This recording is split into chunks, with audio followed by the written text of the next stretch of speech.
Hello guys, so ngayon yung dating ni Trish and samahan ako ni Paeng papunta ng airport. Ito yung bulaklak ko na ibibigay sa kanya. At yun na nga, nakarating na kami ng airport. Ready na ako at medyo kinakabahan. Nakikita ko na siya ulit after 1 year and 3 months. Tapos nakita pa namin si Mami sa airport. Naka-duty siya niyan, pa-out na.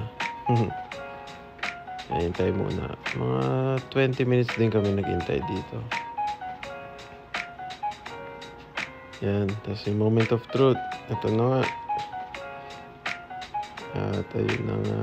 Nakita ko na sinalubong ng matinding yakap, syempre. Flowers for you, baby.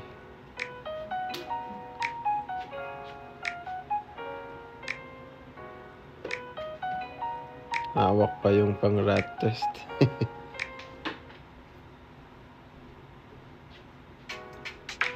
Yan, tapos pauwi na rin kagad kami, papunta na ng bahay.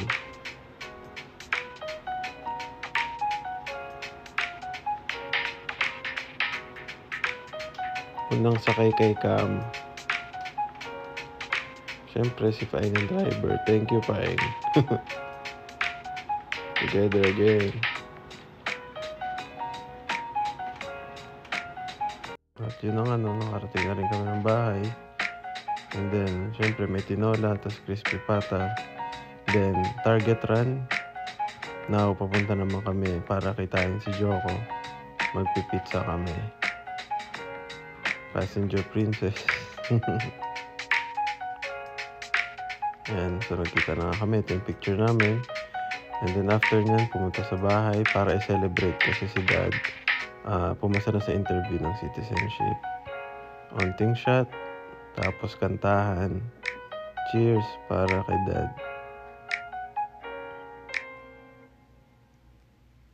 Saya ng gabi na to.